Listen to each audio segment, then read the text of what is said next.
Let me tell you about who deserves a shot at the United States heavyweight. Let's hear it. I'm the champion. I ought to know. You know, I've been sizing up guys since I came to WCW. And I think the one guy that stands out the most, the guy that I think has earned a title shot, El Dandy, I think you're a heck of a wrestler. You're a great technician in the ring, and you're a jam-up guy. I don't see any reason. Wait a minute. El Dandy has been wrestling in the cruiserweight division here. Please. He's a great wrestler. He's a great wrestler, but my goodness sakes, it's 50 pounds Who are different. you to doubt El Dandy? Because this guy's a serious professional. Well, let's talk about some serious contenders. How about hypnosis? Let's get thrown. Psychosis? Whatever. He's a great wrestler. You know.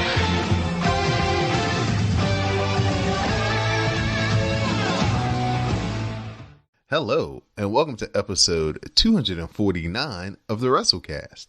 I'm your host, Don Delarente, and I'm joined by my SmackDown Matters correspondent, Miss Didi Jonet.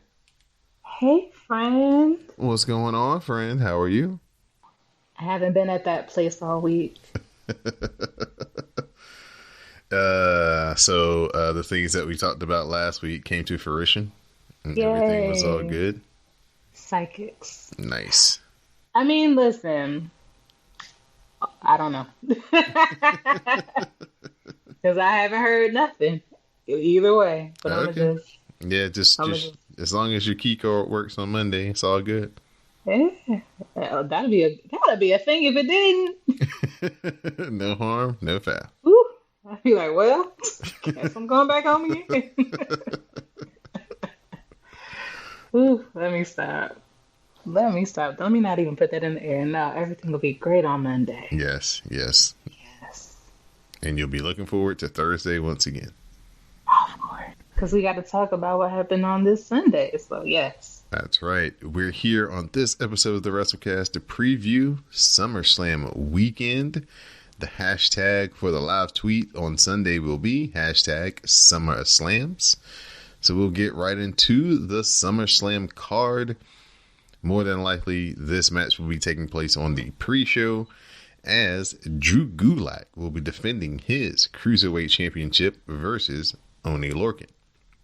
Now, we're going to play a little bit different version of who you got. We're going to have a different part of the preview since it's only the two of us. It's not as compelling. We don't have that third person to mess things all up when it comes to the voting.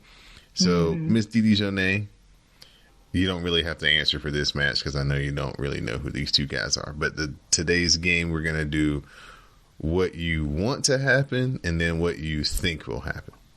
Okay. So Drew Gulak versus Oney Lorcan.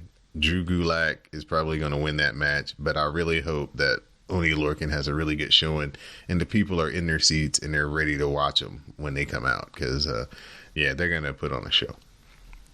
I like Oney Lorcan's name, so I want him to win. All right. But I don't know enough about either one to feel like I know what's going to happen. I understand that. All right, so next up we have Goldberg versus Dolph Ziggler. So, Miss Didi Jonet, what do you think's going to happen? I feel like Goldberg's going to win. Okay. What do you want to happen? I want Dolph to win, not because I feel any way about Goldberg. He's my, bald bae, but he's 50. And then I still feel like when you're that old, there's no reason for you to be winning matches. When you're mostly retired, old as hell, out of wrestling shape, you should not be winning matches. I don't care. He just shouldn't win. Realistically, he wouldn't win. This ain't a street match. This is wrestling. And he ain't wrestled since the last time he lost in a wrestling match. So he should not win this. It's true. That's true. Okay, what I think is going to happen is I think this match is going to last about 37 seconds. And Goldberg's going to win. What I want to happen is Goldberg wins and then somehow Matt Riddle tries to jump the rail and start something with Goldberg because, he's been criticizing Goldberg on the internet. He has? Oh, yeah, he has. Wow. Yeah. He's got a big problem for Goldberg. Why? Because he doesn't think Goldberg's a good wrestler. He doesn't think he's a safe wrestler. And, yeah. Gasp. Yeah, so I would love to see like Matt Riddle try to like jump the rail, and they have to hold him back, and they try to start like a program between Goldberg and Matt Riddle that they could maybe work out for Survivor Series. That's interesting. I would like to see them like face to face because I don't know what they would look like against each other. Like in my head, Matt Riddle is much taller than him and much lankier than him. Mm-hmm. But like, is that the truth? Maybe he's only like an inch taller than him. Like, I would like to see the physical matchup of that. Right. It would be a lot of fun if that did happen. Mm-hmm. I could see that. Next up, Trish Stratus versus Charlotte Flair. All right, same deal. What do you think's gonna happen first? I think Charlotte's going to win. Really? Even though it's Canada, it's Charlotte, and I don't know what she has in her contract, but I don't see her losing. Okay. What do you want to happen? I want her to lose. The Princess of Canada deserves everything. Whatever Trish wants, she should get. She should win. Even though I just said retired people shouldn't win. I know what I said. I am a hypocrite. I don't care. I don't care. It's on a retiree basis, right? Yeah. It's like also, here's the thing. If you're not gonna give the young female wrestlers their chance, like if you're not gonna give Asuka and Naomi and all the other 18 girls in the back a chance, but you're just gonna randomly give Charlotte a match just because, like, that's not fair, and she should lose because you don't deserve a match because you have no storyline. This is shenanigans. So I want Trish to win. All right. I expect Trish to win because it's Charlotte in Canada, and they could maybe get another big match out of it. What I want to happen is I just want Trish to have a really good match and, give Charlotte a really good test. I don't know if Charlotte actually gets tested in her matches a lot. So I just want Charlotte to get a really good test. Even if Trish does come up short, I want her to have a really good match and make Charlotte have to, respect her at the end. All right.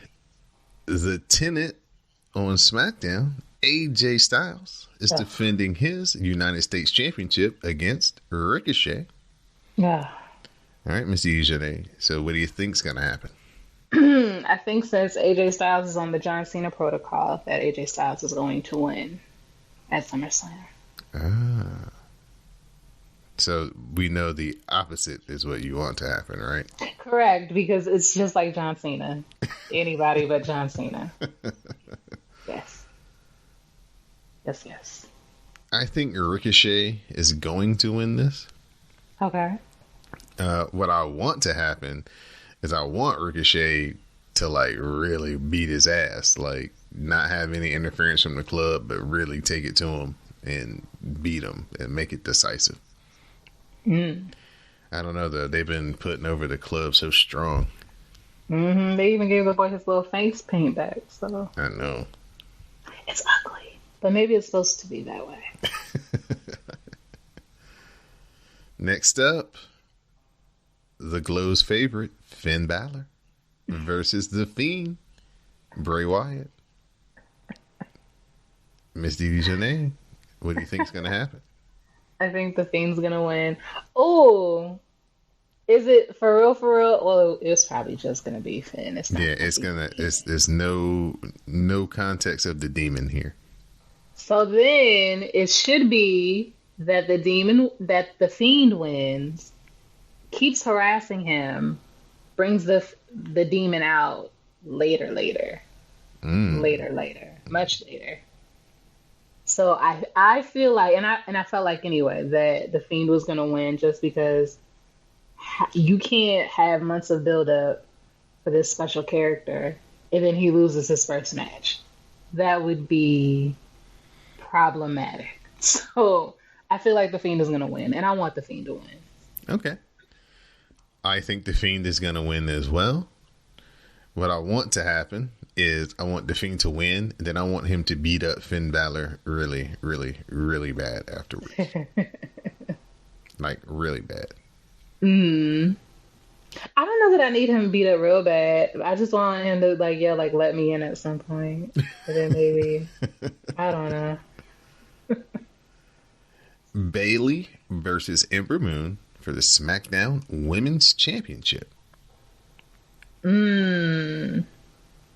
an interesting conundrum that I find myself in. Do I root for the person of color with a shit ton of black friends, or do I root for the black girl with seemingly no black friends? That's a very interesting dynamic here, isn't it? What do we do? Because it's like either way, seem ethnic. Mm-hmm. But honestly, I really did used to see it for Ember. I enjoy her. I don't kind of enjoy like when she was having those issues with Mandy Rose and she was like in the back reading like Tolstoy or whatever the fuck she was reading.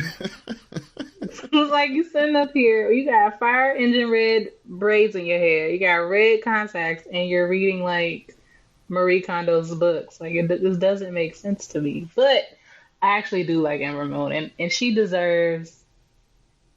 Well, does she deserve a title? She's good enough to win a title. I'll say that. So if she won the title, I wouldn't be mad. But I don't know that I think she's gonna win. I don't know what I think of this match. I don't think I'll be disappointed either way. I just want it to be a good match. Okay. All right. Yeah. I think Bailey's going to win. And I hope that they like start the next program with somebody right after this match. This is one of those matches that looks like Ember could get beat quick. And then somebody might like run in and try to challenge Bailey for the next title shot. And to start off like the next week over Raw or SmackDown. Okay. But that's just me. Kofi Kingston versus Randy Orton for the WWE title. I think it's pretty universal what we both want and what we both think. What do you think? I know what we want. What do you think? Oh, I think this is going to be the Kofi Kingston one shining moment. He going to get revenge on Randy Orton. Everybody. Oh, you think so? Oh, yes, sir. I don't have faith in white people. So I can't get there. Do you have faith? Do you have faith? Do you have faith in Paul Heyman? No. No? Okay. No. I can understand why you wouldn't have faith in Vince, but maybe. No, I have less than zero faith in Vince. It's like on the scale of Caucasian people I trust, right? Maury Povich is up there, right?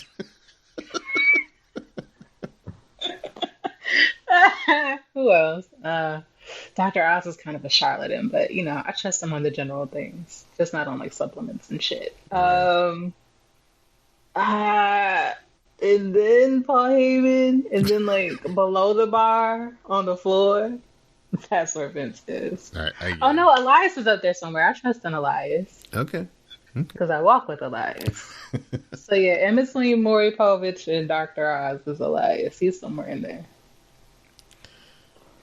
So you don't expect Kofi to win, huh? No, I don't expect anything I want to ever have happen. Just generally in life. This is going to be a hell of a match. I think they're going to have a really good match.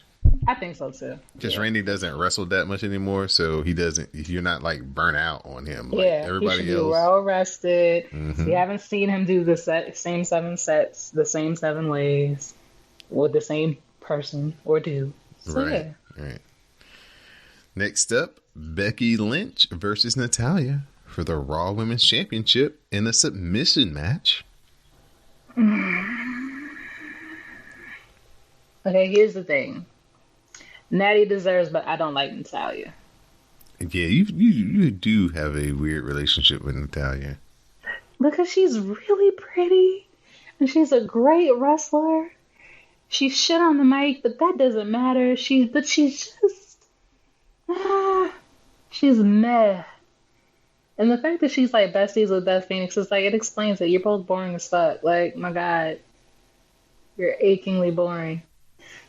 Like, the most interesting thing about her for months were like the damn cat ears. Like, oh my God. So like I don't want her to win, and I don't know that I expect her to win, but I kind of feel like she's due for a win. So I don't know. Like it seems like it's being built for her to win. It's Canada, but then again, they don't really fuck with Canadians. So I don't know. I don't know. I expect this to have a lot of elements of Stone Cold and Bret Hart, the submission match from, I think that was Survivor Series. I don't think it was a WrestleMania match. I think it was a Survivor Series match. The submission match, the one where Stone Cold passed out in the famous shot where the blood is, and he's in a sharpshooter. So maybe that will be what happens to Becky, where But she pass out, don't tap out. Yeah, but I don't know if she'll lose the title, but maybe like after the match or something.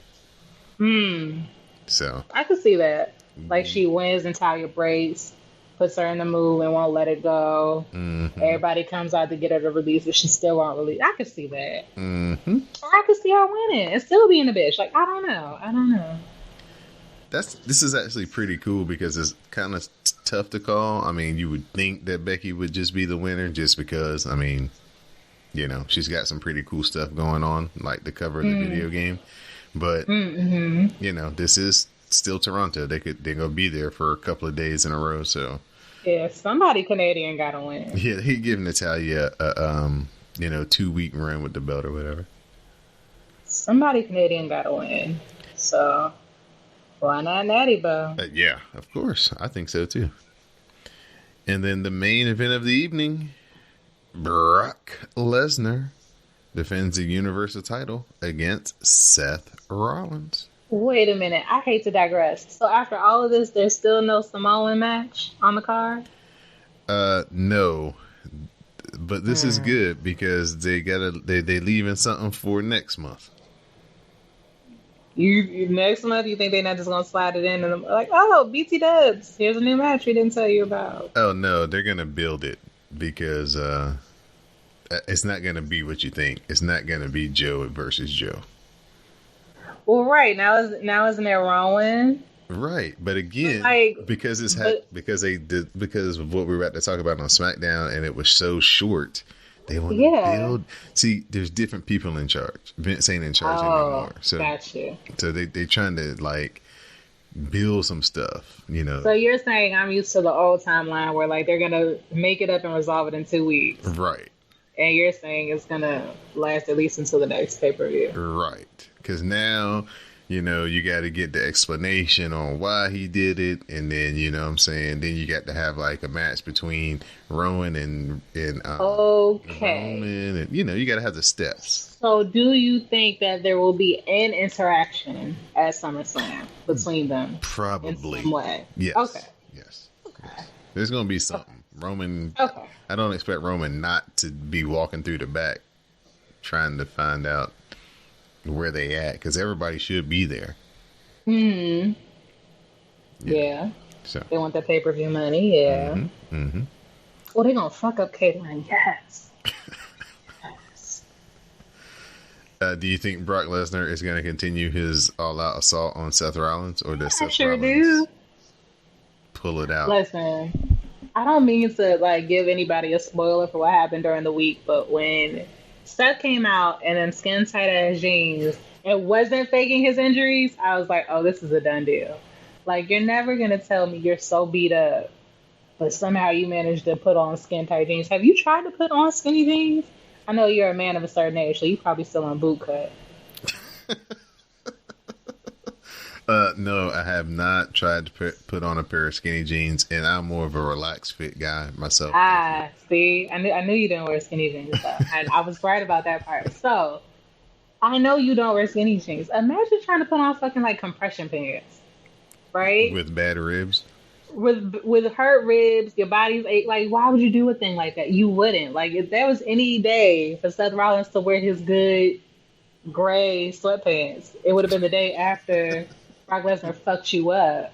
So in my head, when he came out, I was like, oh, clearly he's fine. Well, he's not fine. He's stupid. So if this is what you've done, and you're fucked up upon fucked up, you're already 200 pounds less than the nigga to begin with. ain't no way you winning. Not without shenanigans. And don't nobody like you but Roman, and he got other shit to deal with.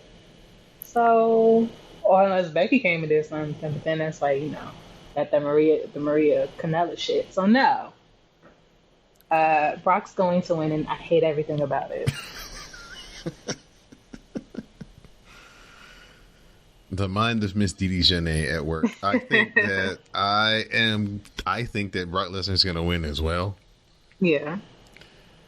What I hope happens is that Brock Lesnar wins and he continues just to be Universal Champion and make everybody mad. I love it. It's my favorite. Why do you love it? Why are you on your let the world burn shit? Because I don't think that the champion has to be on the show all the time. I hate having I don't think he has to be there all the time. But here's the thing, and I told you this before. They could spice it up and have him like at least send in a video every once in a while. I do agree with that. I just don't like the idea of this man working one day a quarter. He's a champion. Like, it pisses me off. Like, you already don't talk. You already don't talk because you have Paul Heyman. So you're already not doing that. So all the things that I shit on Natty about, you don't even have to do because you get to have Paul Heyman on your back. So you get to skip out on the shit that ruins most people. You're ugly. And then you're not even there. And there's nothing to sell you except you're like this killing machine. But you're not charming. You're not like even funny hateful. You're not the Fiend. You're just this asshole. And I'm supposed to forget that Goldberg beat your ass in 3 seconds a couple years ago. Because that don't fit the storyline. But now you're this unbeatable force. Because, oh my God, that's what Paul Heyman said. And you can beat up skinny guys in skinny jeans. I'm terrified. Like, yes. Go beat up somebody who matters. Go beat Joseph, Samoa Joseph. Go beat up my big boy. Oh, I miss my big boy. Go beat up somebody who's also big. That's what I want. Like, I don't need you trying to beat up these little skinny boys. That's not interesting. They unfortunately keep robbing us of the Brock Lesnar Braun Strowman title match. That was what I was thinking. I could not think of his name to save my life, but that's who I meant. Like, there will never be a better day in my life than when he, like, what did he do to that man? Didn't he drop a shit ton of shit on him? That was a great day in my life. Like, we need to keep that going. Like, I want to keep that energy. Instead, you got him fighting small ass Seth Rollins, and I'm not interested. I want Seth Rollins against somebody like a Ricochet. Give me a show. I'm not interested in the David and Goliath bullshit. That's me. I'm different. I know. Well, you can get more of these commentary with color in our live tweet on Sunday. Use the hashtag SummerSlams. Also, if you're going to watch the pre-show, use the hashtag Say No to Pre-Shows. Miss Didi Janae will not be a part of that live tweet. Sure won't. But she will be there for SummerSlams. So I know a lot of people are having issues with the new WWE network. So hopefully it allows y'all to cast it to y'all's big TVs and things like that. And y'all don't have to like resort to watching it on y'all's tablets or phones because WWE will not hear the end of that shit. But please join us, and it will be a lot of fun. It's one of our big events. We usually get a lot of people discover the podcast in a live tweet because, you know, it's such a big spectacle. And we'll say hello to the new folks and what's up to the regulars. So looking forward to Sunday. I think it's going to be a good card. Not as many matches. So some of those matches should be pretty long and pretty good, hopefully.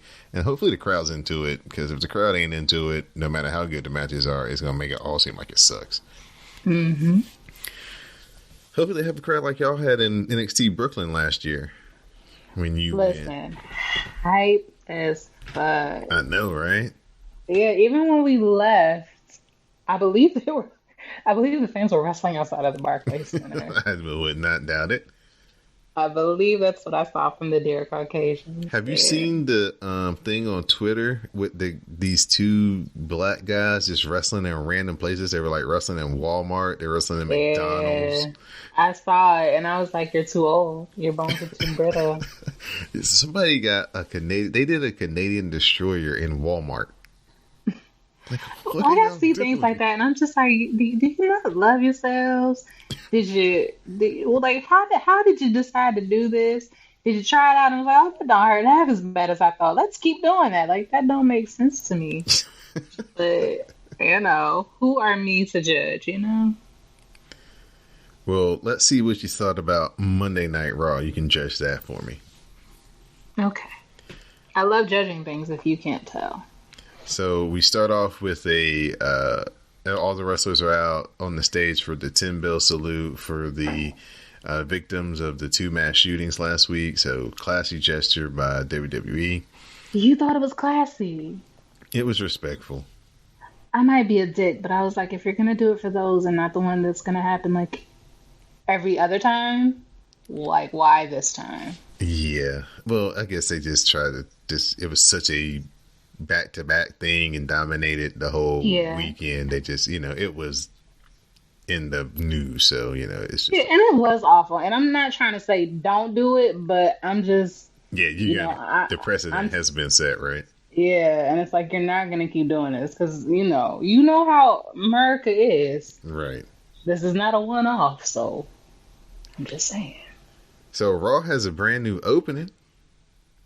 They do, and it's fire. Yeah, it was going quite well until Samoa Joe shut that shit down. He's on the announce desk and he is screaming at Michael Cole and Renee and Corey. He's denying trying to kill Roman on SmackDown last week. Joe claims that he's been wrongly accused. Commentary says the WWE Universe doesn't think it is an accident. Joe calls them all idiots. He says, they got more cameras around here than a dystopian state, and on none of them will you find Samoa Joe. So they show the angle again. Joe says he was nowhere to be seen, and he will shut the show down when Roman Reigns arrives, and he will wait in the middle of the ring for his apology. And that's when Becky's music plays, and she makes her way to the ring. So what you think about Samoa Joe going nuts on Michael Cole? Well, anytime somebody yells at Michael Cole, an angel gets its wings, so that's fine. But I'm a practical gal, and it's like Joe didn't say anything to you. Like Roman didn't say you did it. It's just that you look guilty as shit. So it's like, why you want an apology from him? You'd be better off getting one from the damn editor of all them videos. I really liked it. I watched it again today, and he was talking to him, and then like when he stopped, Michael Cole was just looking at him, and his eyes all big. He was like, "Okay, Cole, this is the time where you talk, where you get paid to do." And Corey Graves jumps in. And he's like, "Nah, nope, I'm not buying it." Good stuff. Natalya and Trish Stratus versus Becky Lynch and Charlotte. Now, nothing makes sense about Becky Lynch and Charlotte being on teams. No, it doesn't. That's shenanigans. Yeah, that's somebody made a mistake. It was one of those things where it's like, who? Why? Right. They got the right 4 people. They just got the wrong combinations. It was like they didn't even try. Right. Becky tags herself in. Then Charlotte blindsides Becky and then just walks to the back. Natalya locks on the sharpshooter. Becky fights and she makes the ropes.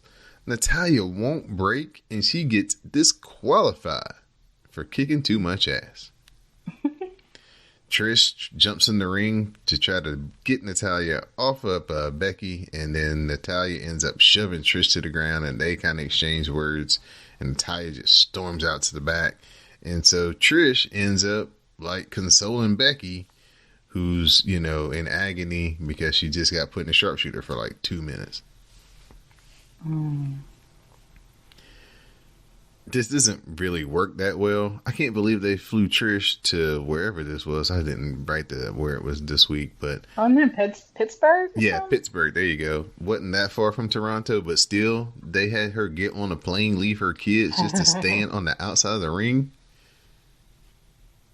Yeah, that's a choice. It's like, what? They could have just did some more promos or something. Mm-hmm. That didn't work for me. Rey Mysterio versus Andrade. This always works for me. Why they you notice how they be taking all the fire shit from SmackDown like 6 months ago, and now they putting it on Raw. Well, you know, but it's still fire. We do what we can. So Rey Mysterio versus Andrade. Andrade blocks the Hurricane Rana into a buckle bomb, follows with double knees, and covers for a 2 count. Rey then counters into a Mexican Destroyer for his own 2 count, and the 619 follows, and Zelina Vega distracts Rey Mysterio. The top rope splash from Rey eats the knees, and the cradle by Andrade gets 2 count. Rey cradles Andrade for his own 2 count. Andrade hits powerbomb and goes for Rey's mask. Zelina Vega then cheap shots Rey, and the Hammerlock DDT connects, and Andrade gets the win. Those boys have really good chemistry, and they have really good matches. They need a pay-per-view match. They've had a lot of really good matches on TV, but they haven't had that one final pay-per-view match. It might be a hair versus mask match because he keeps fucking with Rey's mask. The Mexicans know. Could you see Andrade with no hair? No. Yeah, you won't. Rey will just lose his mask again if that was to come down to it. Rey needs to keep the mask. If he takes the contacts, shade. if he takes those weird contacts out, he'll be fine. It's not the contacts. No, I remember what he looked like, and that was 20 years ago. It didn't get better. That's not how that works. Oh, he needs the mask. Okay, if you say so. I do. Everybody who saw it would say the same thing. Ask the ladies of the glow. We can put out a poll. I know I'm right. Maria, she's at her OBGYN appointment. She mocks Mike, and then she heads in to the nurse's office, rather. Maria, she's cradling her championship, and she says Mike only has one job, and that's to protect her while she's in this appointment. So Mike says, that of course he's going to do that because, she's the love of his life. And as he hugs Mike, the nurse turns out to be a referee.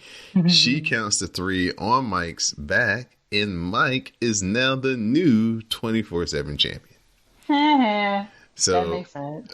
Yeah, we all wondered how they were going to get the title off of her, who was going to be the person to do it. And did you feel like this was disappointing, or did you feel like they did the best they could for the situation? I feel like her husband pinning her is really only the most workable answer. Because anybody else think you're instantly like the bad guy asshole, and it doesn't matter that she's awful. You pinned a pregnant woman, who are you? So her husband it's probably the correct answer. So R-Truth is waiting in the skies in the reception area. Mike comes out with the title. R-Truth tosses a baby at Mike. He cradles Mike for the win, and R-Truth is now an 11-time 24/7 champion. A fake baby. Yes. A baby doll. A baby doll. Thank you. You're welcome. Don't want to have people thinking that they out here using live props. Like who would even trust their baby with R-Truth? Listen. First of all. Not even his wife. God. Becky is interviewed, and she comments on Sunday's match with Natalya. And Becky says she made WWE get behind her, not like Natalya, just hoping people like her enough to not fire her. She mocks Natalya for total divas and all of her cat Instagram selfies. He says Becky says she will give people a new hero to root for. Natalya is then interviewed and says there will be a huge celebration on Sunday when she wins because she refuses to tap out, and she will end Becky's career. Here's my thing. Yes, ma'am. As a clear not fan of Natalya, it's one thing to interview and talk to the person who's interviewing you. It's quite another to use your interview to first person call out your opponent and focus your words like you're speaking directly to Becky, but then you're not even staring in the camera. She's talking like Becky is behind the person interviewing her. And then we get a side view of her while she's like, Becky, you da-da-da-da. No, turn your head, face the camera when you're gonna say your hot shit. If you're gonna spit hot fire, you have to put it to the camera, not to the side. But maybe I'm just nitpicking. No, I'm correct, that's but maybe a good I'm critique nitpicking. because I was just impressed that they interviewed Becky and she said what she had to say, and then apparently Natalya got to hear it, and then she said what she wanted to say, countered off of that. That was fine. I think that's great, but yes, they got to frame it and shape it a lot better. Yeah, for the response. Camera, like it's an interview, but there's a camera, and if you're talking to Becky, talk to Becky in the camera. Maybe. And then I feel like a bitch because it's like I don't have anything great to say about Natty, but whatever. People who listen to this podcast, it's not new to them, so they understand. They know I hate everything but a lie, so it's okay. Like, I have already said, I should be established. People should understand me at this point. It's time for Paul Heyman and Brock. Paul does his usual thing. He says that Brock has instructed him to educate us all. Seth was supposed to be the Beast Slayer, the one man that had Brock's number, the architect that could burn down Suplex City, and the face of the new generation of WWE stars. So he shows footage of Brock beating the hell out of Seth Rollins last week. Brock just laughs at the footage, and Paul says he begged Brock to stop his attack, and he failed. He said WWE needs a new hero, but he found out that Seth is here tonight. He doesn't know why the fans would cheer this, because Seth will go down in a blaze of glory. Seth arrives in his skinny jeans, lips out with his chair. It's a trap. Seth Rollins rushes Brock, but Brock just kicked that man in the gut, and it was over from there. So Brock starts working him over, chair shots to the back, to the ribs. Brock slams Seth into the buckles, rips off his shirt, shoves Seth down. Seth tries to fight back, fails miserably. Brock continues to beat him down, and then he hits an F5, and he finally stops the beating. At least until they came back, because they showed us during the commercial break that Brock hit another F5 on Seth. The refs come out to check on Seth. Seth grabs the mic. He cuts a promo. He says that he wonders if it's worth it. He loves this so much, and he would do anything to protect it, even if it gets him beat to a pulp week after week. It's still worth it to him because it's all he is. This is all he ever wanted, and it's all he has. He says he'll be at SummerSlam, and he will beat Brock on Sunday. He guarantees it. I just found out some inside information moments ago that, ladies and gentlemen, Seth Rollins is here in Pittsburgh tonight.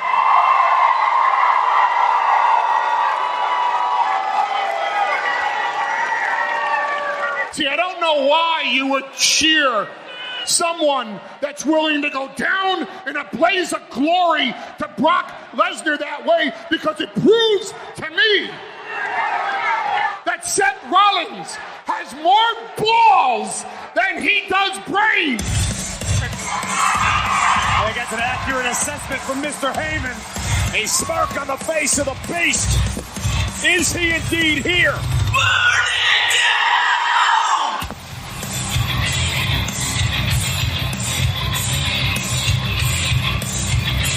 And there is Seth Rollins. Steel chair in hand, dragging himself across the stage. What the hell does Seth think he's doing? This is just dumb.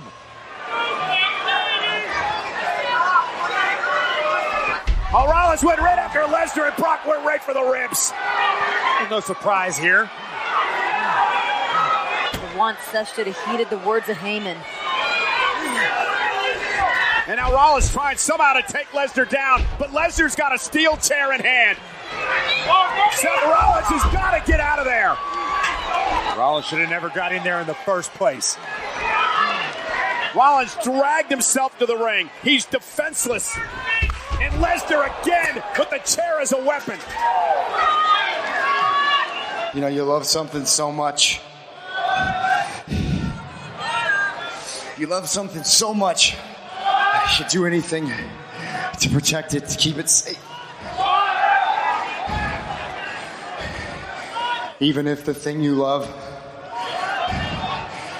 keeps you getting beat to a pulp, inside and out, week after week after week.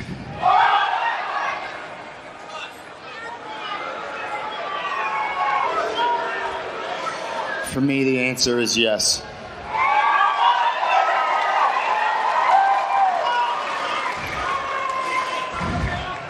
Because this is all I am. Every second of every day. This is all I've ever wanted.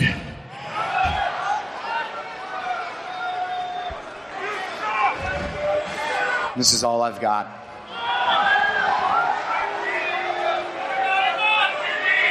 I'll be at SummerSlam. And I'll be Brock Lesnar.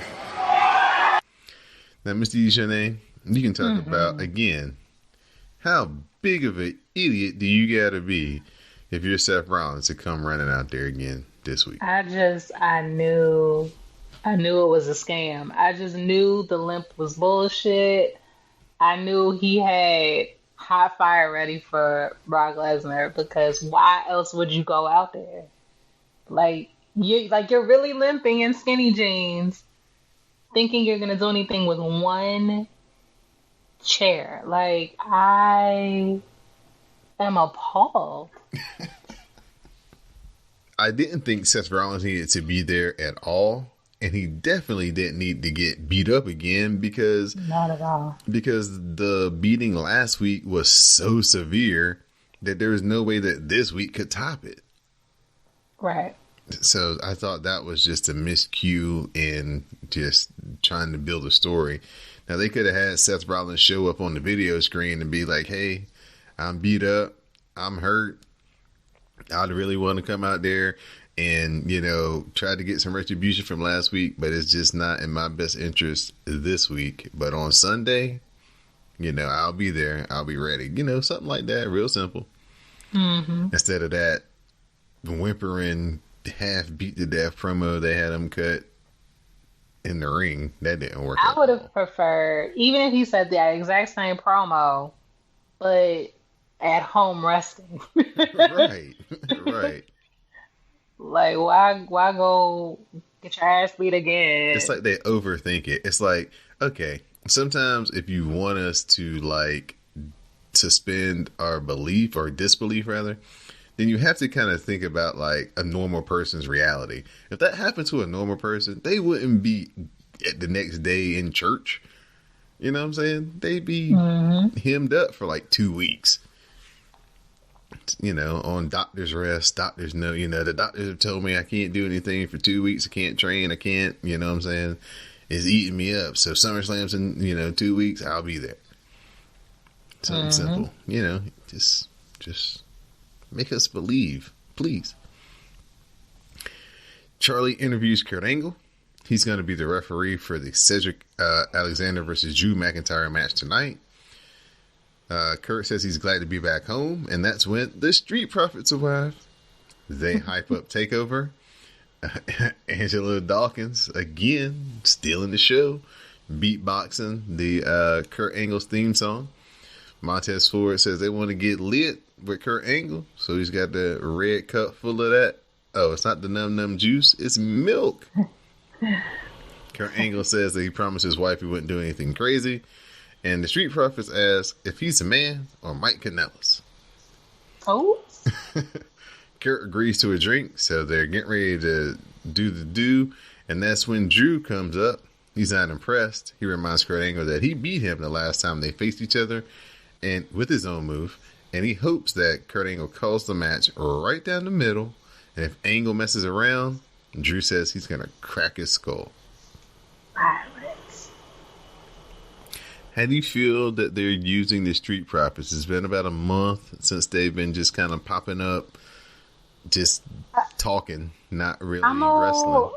I'm okay with it because I guess when they become integrated into the show, it would be in the tag division. And what's even the tag division right now? I don't want them there to bullshit, right? So like, if we're going to do the tag division again, let's get some matches going, and then they can be in a match. But for right now, I'm cool with them in the back because I'd be damned if they somebody's sacrificial lambs.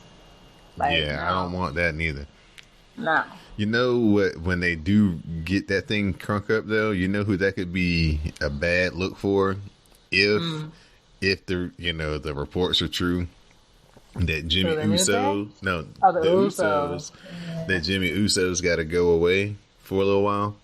He might need to go talk to the people. Yeah, it's because the Street Profits are going to slide right into their little slide of the high energy, get the crowd on their feet, high flying tag team. Because here's the thing about them. I don't care how much you drink. You're too old to be getting DUIs. Like, you got a whole ass wife, a whole ass sibling. You have Uber, you have Lyft. You have any number of ways to get where you need to go that don't involve you breaking the law. So, no. That means you have a problem. Because you're not doing smart things. And we don't like stupid people. Right. We like smart people. So. Some not so smart people. Jimmy and Joey, boots and tights. They faced up against the Viking Raiders. He had great hair, though. Yeah, the one kid did look like a little mini Bruiser Brody. It's amazing. Ivar attacks at the bell. He runs wild and tags in Eric. We get double teams. Then Eric follows with the German suplex. Eric follows with strikes. He tags in Ivar. The powerbomb and the top rope splash follows. Then the Viking Raiders hit Thor's hammer, and they get the win. It looks like when the tag team division does finally get reset, that those boys right there are getting built up to be something fierce. I can see it. It makes sense. So Gallows and Anderson, their title run might not be that long. Are they the champions? Yeah, they're the champions. See, I missed that. Oh, we're getting to it. Cedric Alexander versus Drew McIntyre. Kurt Angle is the special referee. Drew attacks during Alexander's entrance. He just basically kicks Cedric's ass at ringside. Alexander tries to fight back. He runs Drew into the post and hits a tornado DDT on the ramp. While everybody's looking at that brawl on the outside, the Fiend arrives and he chokes out Kurt Angle with the mandible claw. And the match is like discontinued.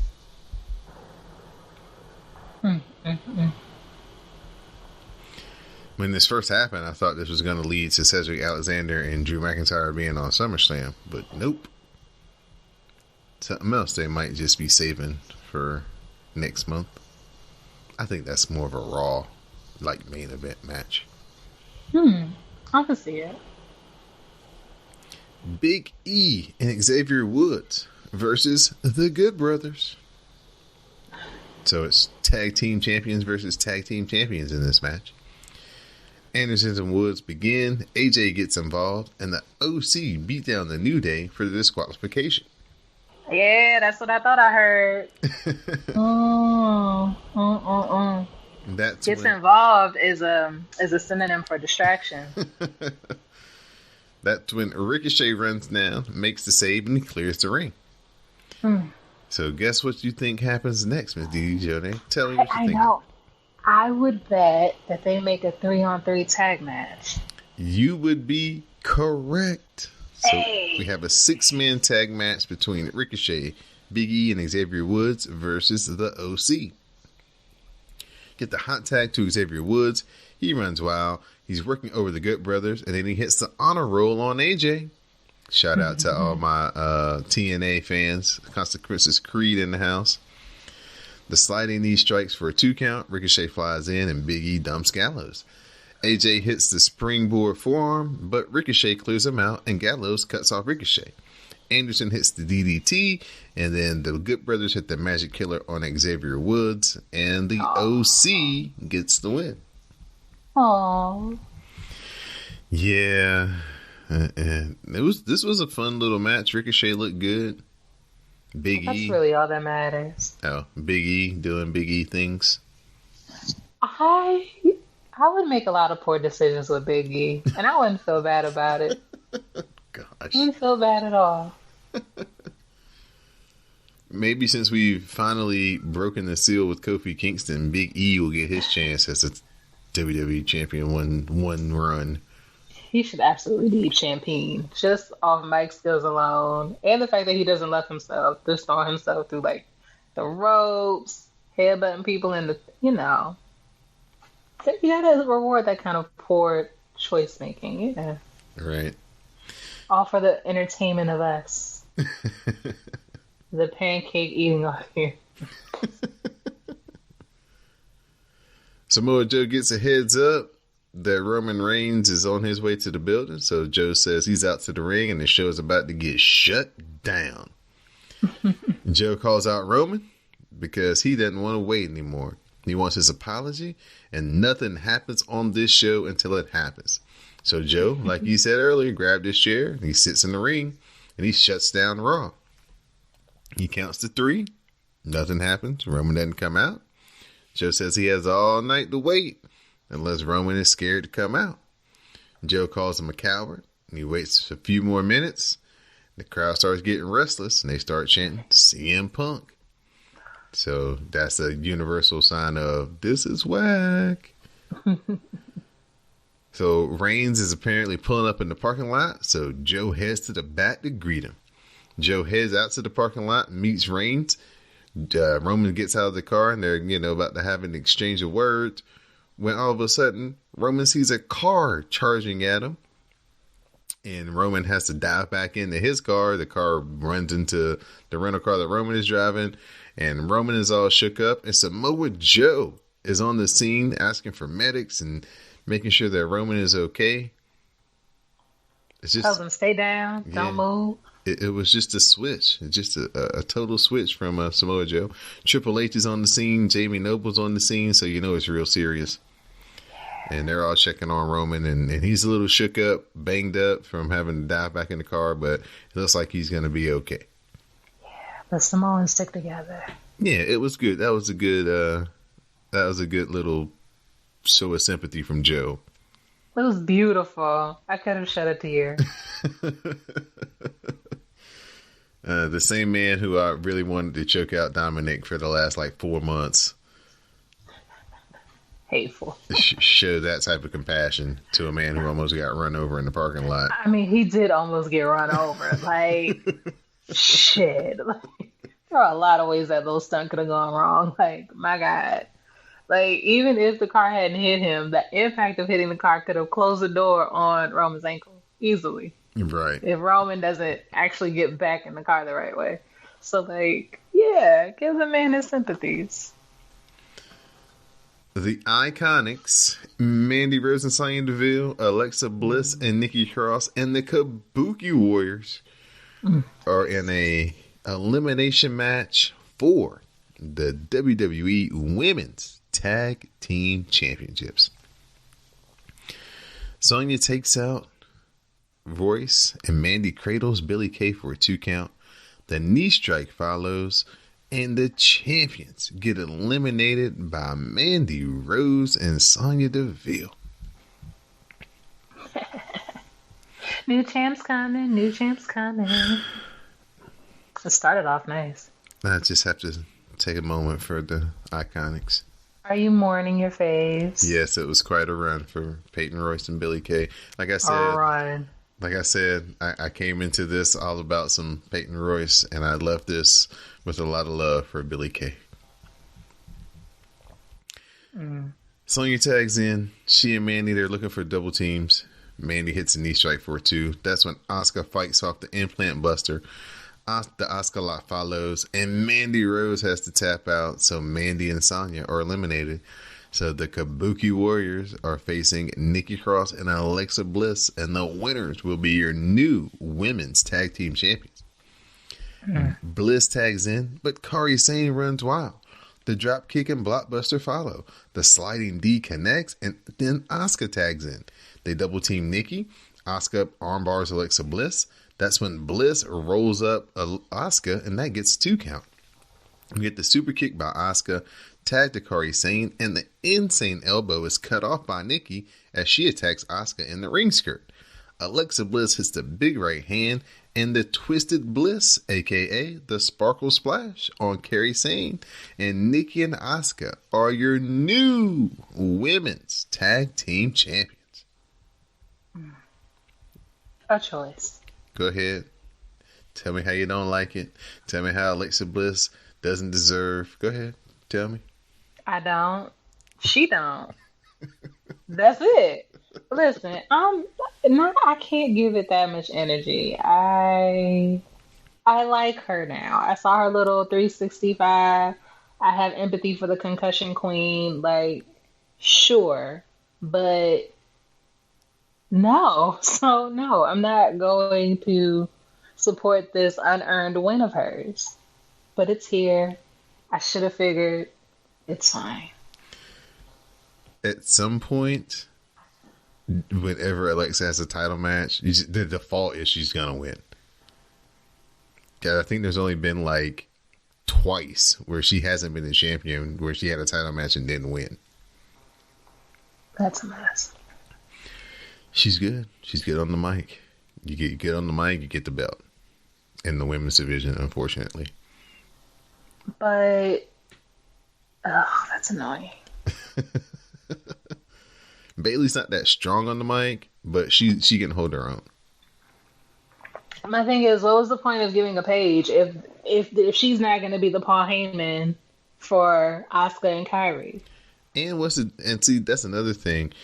Managers for good babyface teams doesn't really work because, like, she's supposed to make sure they don't lose. Yeah, that was bullshit. I know Paige can't wrestle, but Paige can pull Nikki's hair and get her away from Asuka. Right, she could have pulled out of the ring or something. She can sweep a leg, like she can do a little bit of something. Yeah. She can move Kairi, or she can distract her. Like she can do something. She needs to get a little bit more Zelina Vega in her game. Listen, Paige used to be a bad guy. I don't know why she forgot. Is her newest boyfriend real sweet? Like, is that what it is? I don't know. Is it a bad influence on her?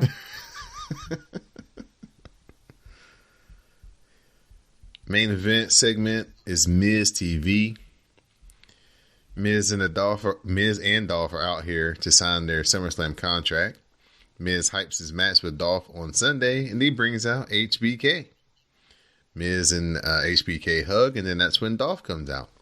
Dolph says that he'd rather do what he does rather than be an ass kisser, like HBK and Miz. Dolph claims that he's the best thing to happen to pro wrestling and has carried the company for the last 10 years. Dolph then claims that he's a legend, and when he beats Miz at SummerSlam, the Miz, he will become a living legend. He signs the contract. Miz mocks Dolph and says his name calling doesn't work with him, and says Dolph needs to earn respect. And he can't wait to face Dolph next Monday night on Raw. Miz says Dolph looks confused. He says he should have read the contract. Miz says that he gave up his SummerSlam moment to someone else. So Dolph turns his attention to HBK. HBK says, nope, it isn't him. And that's when Goldberg arrives and Dolph bails out the ring. Goldberg signs the contract and he says that Dolph is next. So Dolph is all in hysterics, retreating up the ramp. And then as he's going to leave, he runs right into Sweet Chin music from HBK. And that's how your Monday Night Raw ended. Mm-hmm. So Goldberg is back for another match. He was the subject of all those promos. Dolph kept bringing his name up, talking reckless. So now you got to pay. Can't be talking about people and don't think they're not going to show up at your door eventually. Well, I mean, everybody's favorite saying is what? Shouldn't have been talking shit. So if that's what he did, then he got what he got. I didn't know. Because even though I lead a kayfabe life, I don't follow none of them on Twitter or Instagram. So I didn't know that Dolph had been talking cash shit. So while nobody else was surprised that Goldberg was there, I was very surprised. Well, in all those interviews, he kept saying, you know, HBK and legends like Goldberg, and they're coming out here trying to hog the spotlight like HBK and Goldberg. So, why do you even mention Goldberg? You know, he'd be better, storyline. But he'd be better off mentioning, like, Undertaker. Because that motherfucker can't stay retired. But anyway. I don't know. Sure. What was your judgment of this Monday Night Raw? What would you rate it? It's 3. I'm being nice. 2. Really? It wasn't bad, but it didn't do anything for me. Yeah, I can see that. It had a lot of long matches. It wasn't bad. Don't get me wrong. There was nothing I hated except looking at Brock Lesnar. But as far as disappointment with Alexa winning the title, but happiness that the Double Iconics didn't have it anymore. Per chance that means somebody will defend the title in the next 6 months. Who knows? Anything could happen. But it just wasn't intriguing enough for me to be like, oh, that's okay. It was just it was very meh. Okay. Yeah, I thought it was a 3. We've seen better go-home shows. I thought the show the week before was much better. Mm-hmm. If you had to look at it. I thought this week that, and what's kind of been the new style, they're not wasting a lot of time with just talking for the sake of talking. Like, they're actually, if they got to waste time, they're actually, having matches wasted time. And that's kind of making the show flow a little bit better. And the talking point seeming more meaningful because it's only, significant stuff. You got to, you can't just be like, oh, it's Apollo Crews back here talking. No, I ain't going to pay attention to that. You know what I'm saying? So, I think they're doing a lot better job at making the show not seem so long. You look up and it's oh, it's 9:30. Okay, not too bad. That hour and a half went by kind of fast. Well, I will say that. You're right. The 3 hours did seem to move quicker this week. Yeah, so that's a plus. At least in the past. Yeah, for sure. That's a plus. So every little tweak and twerk that they make that can make the show better and more streamlined, I'll take it. Because some of them nights back here in June, boy, whew, it was rough. Yeah, struggle by for sure. All right, at this time, I'm going to turn it over to our SmackDown Matters correspondent, Miss Didi Jonay, so she can tell us about the show that she built. Team Blue, we out here. If it was up to me, it would be Team Cerulean, but that's okay. I don't know where they were. I don't know where they were, but we start off with Charlotte. She says that every time she steps into the ring, we witness greatness. That we're not capable like she is. So even though we won it, we end up quitting. Trish was becoming great, and when the division got great, Trish saw Charlotte's greatness, and it ate Trish alive because she was never as good as Charlotte, and her whole generation can't match up. That's an interesting theory. Yeah. But Charlotte says she will shatter her dreams on Sunday and then runs a highlight video showcasing her greatness. However, said video is interrupted by a Trish video package, which isn't really all that great, TBH. But it angers Charlotte, and that's all that needs to happen. She's not amused by this at all. Trish arrives looking like the most gorgeous thing in the northern American continent. She says Charlotte didn't like that because Charlotte didn't get what she wanted. Basically called her ass a spoiled ass bitch. Trish played that video to remind Charlotte why she is here and why Charlotte has her opportunities. Trish has been dreaming of one more match and wanted what Charlotte has now. She wants to prove herself to her kids, her fans, and herself. What is this with parents wanting to prove shit to their kids? Show their asses the highlight reel and go. Remember when Goldberg said the same shit? A lot of But that little chunky baby is his. Talking about, I need to prove to my son. The fuck? You know, the video was a lot, you know, it's one thing when you be like, Mama, that was you? In a picture versus, Mama. He has to put that shit in 4K and go about his business. You can see me do it live in person. Fuck these kids, okay? Prove it to my kids. Bye. But anyway, she says there is no greater feeling in this world than to be under these lights, and Charlotte may be the queen, but she's not Trish. Facts. Charlotte promises to make her bow down to the queen. Trish slaps her. Yes, she did. And Charlotte has the angry face until she smiles with her overly large teeth, and she backs off. You know who's got to be pissed right now? Who? Sasha Banks, because this was supposed to be her match. I know. And it would have been better that way, but that's okay. Mm-hmm. I won't, you know. I can only deal with what is, you know? Right. And what is Charlotte, so I guess. Right. Come back, Sasha. We miss you. Which is interesting, though, because if this was supposed to be Sasha, were they really not going to have Charlotte in any match at all? They would have figured something out. Yeah, it'd have been interesting to see who they put, like, well, they probably would have put her with Ember Moon. Yeah. You know, she got to have a title match. Yeah. Like, something would have happened. That would have been interesting to see. But they built up the Sasha and Trish match through the Royal Rumble and the Evolution build up. This was built up for. It was meant to be, and they're like the right size that is comparable. Like, it all just made sense. Right.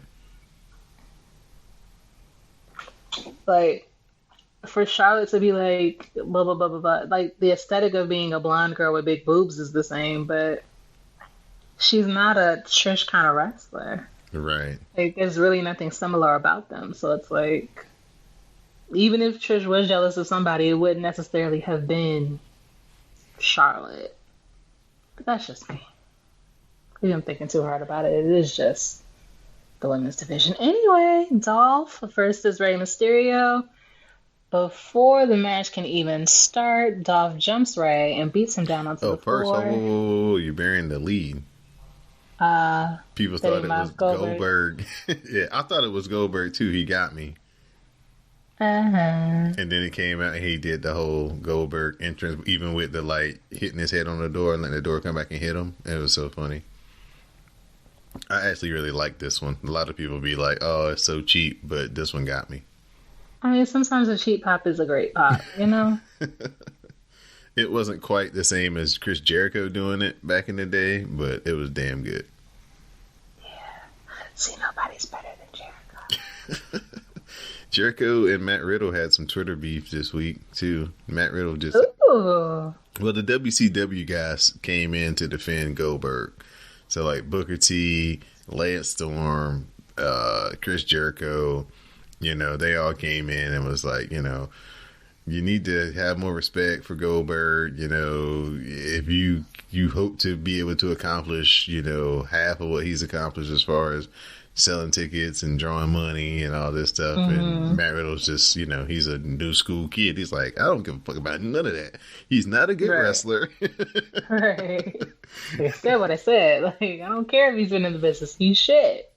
Which, it's an opinion. And it's one of those things where it's like, I'm an adult, but I'm in like that middle age where I'm old enough to remember, like, respect the people who come before you, but I'm also young enough to be like, call the shit for what it is kind of age. And I think people like Matt Riddle's age and younger, they're very much call the shit for what it is. Like, if I see a shit wrestler, that's a shit wrestler. I don't care that y'all big up to him. I don't care that he was in the business for 15 years. I don't care that he sold out. I don't care that y'all were fans of him. He's trash. And to an extent, how could I tell Matt Riddle he's wrong for that when we feel that same way about Hulk Hogan, a lot of us? Mm-hmm. You know what I mean?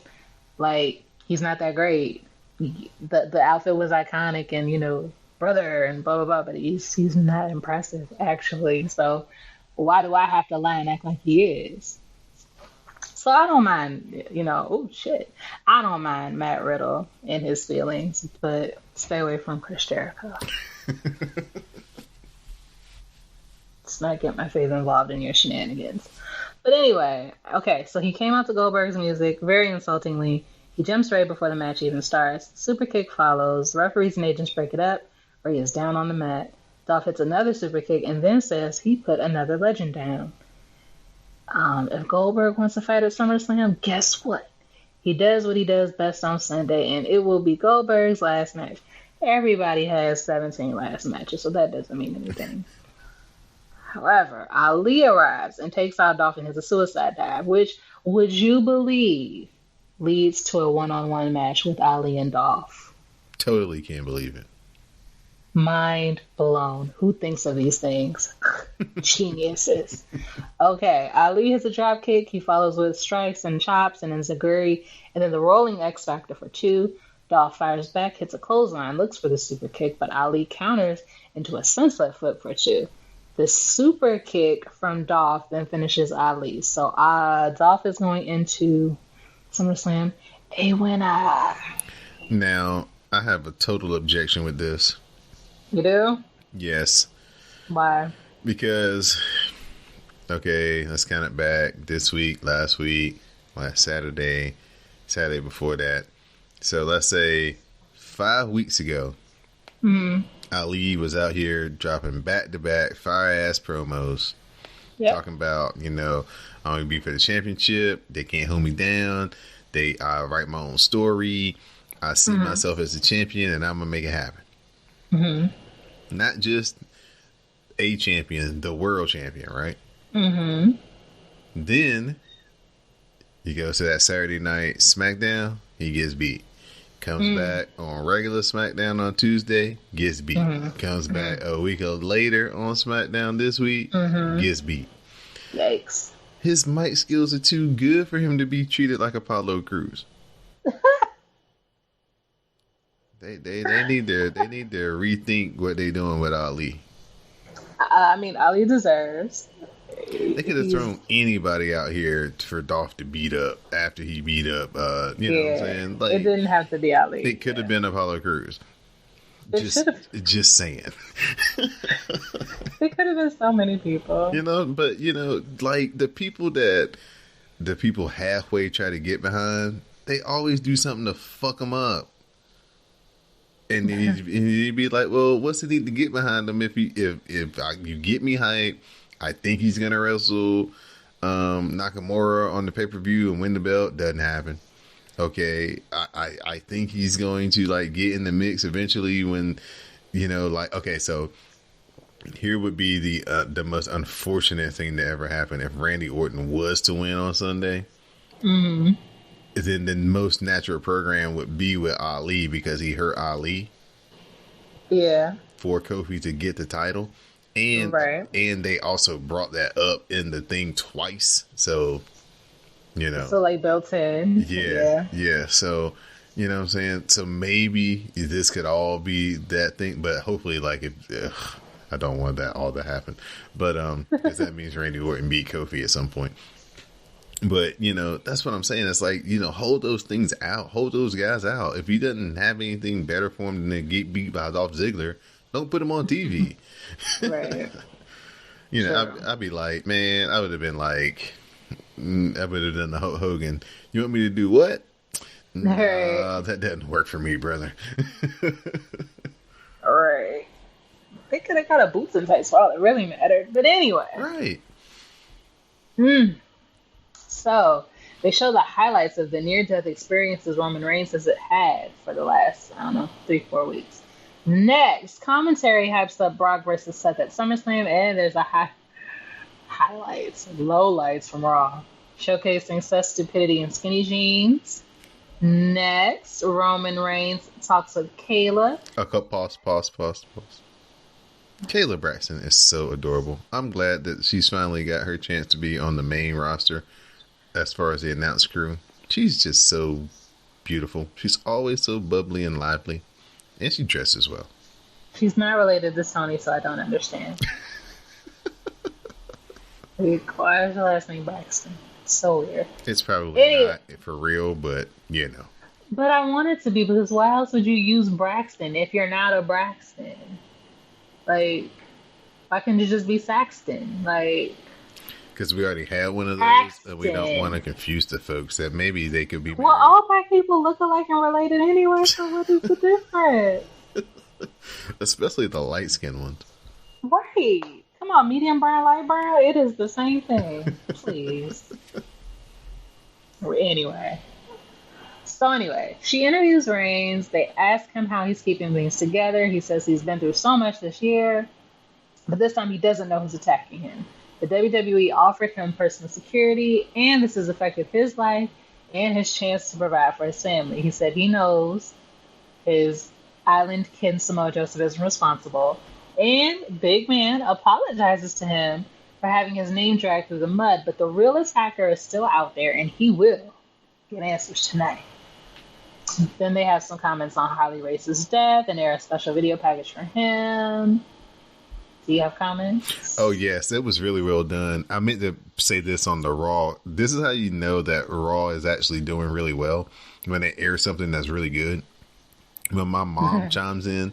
So my mom texts me after they showed the Harley Race package, and she's like, I know you didn't, you're not old enough to have watched him, but Harley Race was really the king in his day or whatever. And I was like, yeah, I saw it towards the end, not as much as you did, but it was good.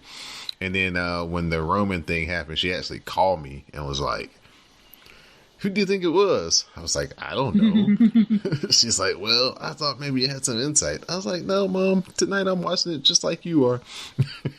She's like, it could be anybody. I'm like, yeah, well, we know it's not Samoa Joe. She's like, well, yeah, at least we do know that. So Rob was doing some good things because my mom was chiming in directly to me. Come on, Mom. Yes. Okay, next, Natty Bo versus Ember Moon. Natalya rolls to the floor and Ember Moon John woos her into the barricade. Natty Bo sends Ember to the apron and locks on the sharpshooter on the floor, and the match is stopped. Again, whooping too much ass. Bayley arrives to make the save, pulls Natalya off of Moon, and then Natalya shoves Bayley down. Bayley Natty walks off. Still having a black girl's back. See, this is what I mean. So, when Natty walks off, she's like trying to help Ember up, and Ember's like, bitch, don't touch me. We're not friends. And I feel like Bayley wanted to be like, bitch, we even. I got over it when I beat your ass last week. Like, come on. Like, it's fine. I want you to be at 100% when we wrestle. I don't want you to have no excuses. Right. Like, when I beat your ass, it's going to be because it was fair. Relax. It's a big deal. That's what I felt like she wanted to say, but Bayley's nice. She didn't say all that. So they kind of, stare at each other a little cautiously. But that's that for that. I feel like Natty Bo's a heel. It's so nice. I guess. Yeah. Listen, she's whack as a face, so let's let her be a bitch. But they're not gonna boo her. And that's the thing that's gonna they probably gonna be cheering her and Becky about the same. The best they could hope for if it's 50-50, like half the crowd is for Becky, half the crowd's for I mean, it is Canada. Right. But at the end of the day, they're different. Even though she's a nice girl, I don't feel like she's a face. I feel like the best she can work at is just be like, I don't know. Because there's nobody who I think of like on the men's side who acts like her. Like, kind of harmless, not that interesting, but I root for you anyway. Like, I don't think that's a thing. So anyway, the Kevin Owens show starting. He welcomes us and brings out Shane. Shane doesn't arrive at first, and then he finally dances his way out. He gets a special intro, partly because Kevin interrupts it and says that he put his career on the line, while Shane didn't put anything on the line. Shane can say whatever he wants and do whatever he wants. Kevin says that he wants Shane to do what's best for business and put his career on the line as well. Shane says, hell no. He says Kevin will be going after SummerSlam because he's the best in the world. Shane says he could pin Kevin or submit him, or Kevin could be counted out or DQ'd, and then he'd be gone. Kevin says that Shane surprised him because he thought Shane had balls, but has revealed that he has none. Come on, Mike Canales. Shane says he has balls and brains. And then Elias arrives, Bay Elias, and attacks Kevin Owens. Kevin fights off Elias, dumps Shane over the commentary table, and Elias then attacks and he's a stunner on top of the announce table. But then Shane attacks and lays in strikes because apparently he's in MMA now. Shane then topples the announce table onto Kevin and continues the attack. So basically, Kevin is now sandwiched between a pushed over table and the barricade. Shane lays a chair on Kevin's face and then drop kicks the chair into Kevin's face. So dramatic. Gasp. Team too much. Yeah, that was a good spot. That was a good segment. Yeah. You saw Shane breathing all hard, asthmatic as fuck. Shane always breathing hard and sweating. Like, man, he always needs an asthma pump. He's old and asthmatic. This is what I be trying to tell you people. Like, it sounds great until you got this 52-year-old trying to do these moves. He's too old.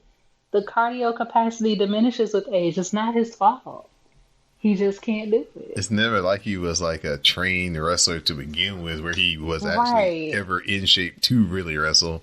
Right. He never had the day in, day out shape anyway. Then you wait until you're 49, 50 to be like a weekly person on a TV show actually doing shit? Like, no. Honey, no. But again, men don't love themselves, so. Well, these men don't love themselves. Kevin Owens is gonna beat his ass. You thought. Did we talk about that match? Was that one of the matches? I don't recall. Okay, yeah, well, what do you think is gonna happen?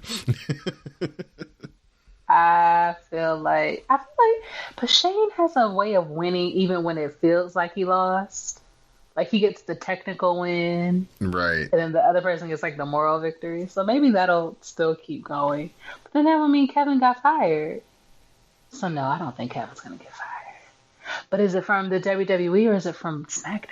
Like, that's what I was about to say. It's like, it would actually be cool, even though I don't think he's going to. I think he's going to beat the shit out of Shane and win with the stunner. But it would be cool as shit if he did get beat and they cast him away to like NXT UK for like a month or regular ass NXT for a month. Yeah. And he was like down in NXT, like having to wrestle nobodies and like getting the short end of some stuff, like people harassing him, giving him a hard time because he had to come back to NXT. That could be a really cool storyline, but I doubt that's going to happen. It could be a mood. Any hoodle. Next, Kevin Owens' best friend Sami Zayn arrives and says he offered Aleister Black a gift last week, beating him at SummerSlam since Aleister can't live up to the hype. But Aleister hasn't commented and just hides in his dark room. He's simply afraid. Aleister arrives and says their match is not happening at SummerSlam. Their match is happening now. Could you believe? What do you think about him laying down, cutting the promo? Sami did? No, Aleister Black. You know how he comes out on that little thing that lifts him up for his entrance? Yeah. Well, he was laying down on that, and he was like, Sammy, you know, there's been a change in plans. You know, the match is happening now. But it was weird seeing it because they shot him laying down on a thing with the mic in his hand. He's nasty. It looked weird. I mean, the angles. I'm just glad about the result. I'm just glad he decided to show up to work. Stop hiding out. You know, I'm happy that he's where he needs to be. It's funny how things happen. You can have matches when you actually show up into the arena and where the ring is. I mean, it helps. You know, it's an added bonus. So this match that's starting right now, could you believe? Sami lays in the chops and the clothesline, hits a 2 count, chokes Aleister out in the ropes, but Black fires back, tongue twister, with kicks until Sami hits the back breaker for 2. Sami follows with grounded strikes and then grounds the action. Black fires back. I do this on purpose, you know that, right? I'm not sober with this. Black fires back with kicks, strikes, and clotheslines. Black follows with more kicks and the running knee strike. There's a lot of K's in this.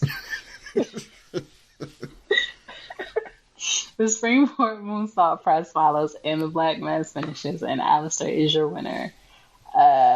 Yay. I guess. So this is like another match that got cut from SummerSlam. That 4-way women's match was probably going to be on SummerSlam. This match was supposed to be on SummerSlam. Making the card smaller. Thank you. Thank you very much. Yes. You're going to get out right at 11. What a blessing. Shelton is in the back. He's looking a little awkward per usual. You know what he looks like? You know how like when you're trying to kill a fly and you're watching it and it's flying around and you're just waiting for it to land so you can pounce? Yeah. That's what he'd be looking like. Hopefully they pay this off with something good. Yeah, probably not. Firefly Funhouse time. Bray loves that Finn isn't afraid of anything, but his courage is just ignorance in disguise. It's Finn's turn to hurt because the Fiend is coming for him. Booga booga booga. Terrified. The Mr. Rogers version of Bray is cool. It's the Fiend that fucks with me. Oh, that shit is scary. Did you see that Tom Hanks is going to play Mr. Rogers? It's gonna be amazing. It's going to be awesome, right? That motherfucker started singing "Will You Be My Neighbor" in the subway, and I fucking cried. Like, I didn't even like Mr. Rogers growing up. The older I get, the more I feel that affinity with him, but he was always dealing with them fucking puppets, and them shits look like the devil. So, like, I was never really big into Mr. Rogers. Now, isn't it funny that Bray Wyatt is doing Mr. Rogers with puppets who really do represent like the devil? Listen, the facts be in front of your face the whole time. You just have to see them for what they are. The devil be hiding in plain sight. Anyway, no, I love Mr. Rogers. And so I think what he's doing is so interesting and so funny. But, like, the puppets, I don't like it. The Fiend, I like it even less. It disturbs my spirit. It makes me a little, like, uneasy. You know, have you ever been to, like, a haunted house and then not even been in it, but just walked by it and been like,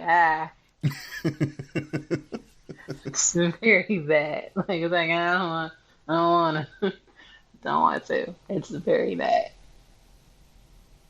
Like, I'll never forget, there was not even a haunted house, but like a Hall of Mirrors type bullshit you can go to in Madame Tussauds in New York City. Okay. So you pay to get in Madame Tussauds, and then I think you pay like $5 extra to go to like the little scary part. Right. So I go with the people, and my friends, whatever happened, scared the shit out of them because they ran and pulled me, and I dropped, and then they jumped over me and kept going. And I was like, y'all are some fucking the worst kind of people. Like, oh my God. Like, I was so smart. I was in the middle, but then they jumped over me and I was left alone. And then I got to a point where I got up because, I love myself. But I looked, and at some point there was something to the right, and then they were at the left, and I was like, Like, the Fiend is the thing in the corner of your eye in a haunted house. Like, that thing that you think you saw, but you don't want to look and see. Because what the fuck? It's very bad. That's all he gives me. And it's so unsettling. I don't like it. I bet you it's going to be a very popular Halloween costume this year. Let me tell you where I won't be out. Like, no. My first Halloween out in D.C., I was in Georgetown. You know where white people are. Mm-hmm. Let me tell you how long ago it was. The Girls Gone Wild cameras were out. Oh, that's wow. how long ago this was. A long time ago. But I'm out with my girls. And there's a picture of me. It's on Facebook where I am cuddled with a clown because it's Halloween. But he was like some Pennywise head ass. Like, there's no other picture of me where I look more terrified. Like, he's got his arm on my shoulder, gripping me, and I am gripping myself. My fist is balled up. Like, don't get too... Oh, my God. Like, no. I cannot deal with the Fiend. And multiple Fiends? Oh, hell no. Hell no. I have a heart attack. I'm old now. My heart can't take that kind of shit. I can't think of anything worse. Oh, my God. But anyway, the Fiend. I like him at a distance. I like the idea of him more than I like looking at him. I know this is kind of off the subject, but it kind of ties into Bray Wyatt. Isn't it about time for JoJo to come back? What, you think she off maternity leave? Yes. I mean, who's she gonna leave the baby with? His wife? That was rude. I'm sorry.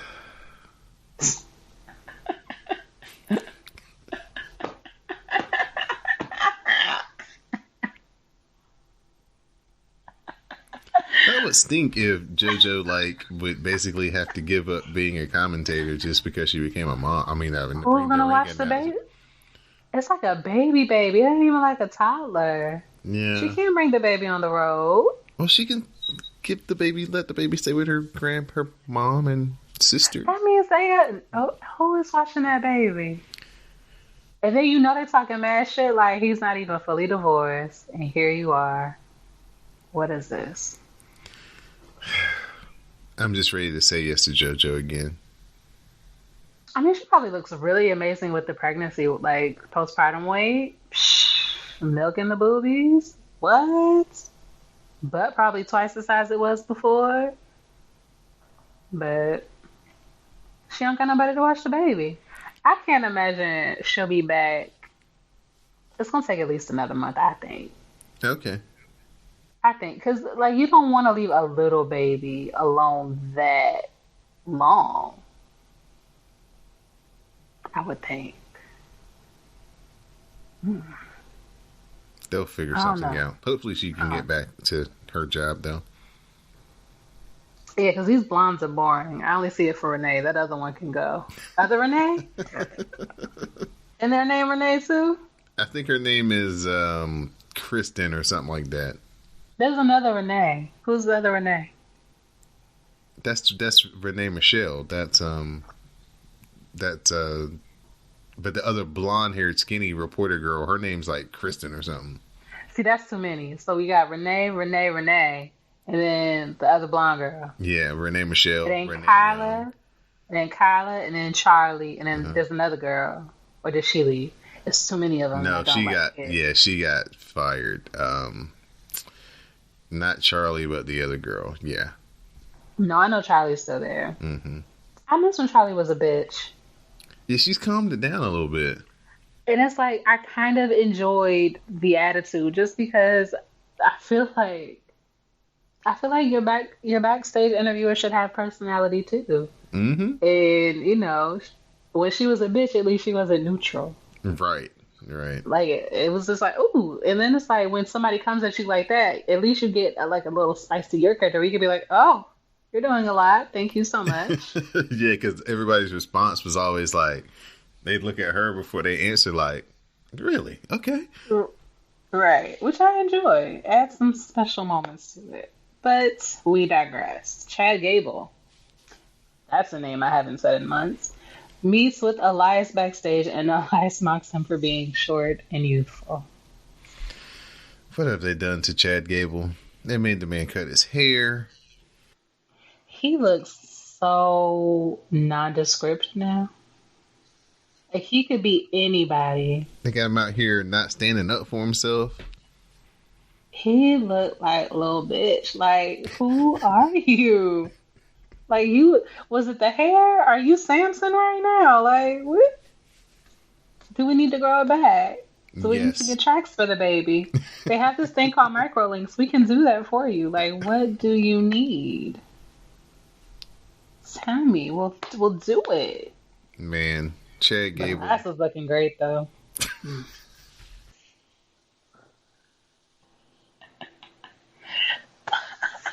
My priorities. There's a Kofi Kingston video package in response to the Randy Orton video package from last week, which prefaces a match between Big E and Xavier versus Daniel Bryan and Eric Rowan, which is technically your main event of the night. So what had happened was Big E applies the stretch muffler. Bryan counters into the label lock. Big E powers up and into a powerbomb for 2. Bryan looks for a tag, gets it, and Eric Rowan hits the spin kick for 2. Big E fights back, Woods tags in, and he follows with the rope walk elbow drop to Rowan, but Bryan makes the save. Suicide spear by Big E, and Rowan hits Wood with the steps for the DQ. Oh, rude. Post-match, Daniel Bryan and Eric Rowan lay out the champions. How'd you feel? Did you care? Oh, this was a bomb match. They have great matches. It Daniel Bryan he does tag team wrestling really good.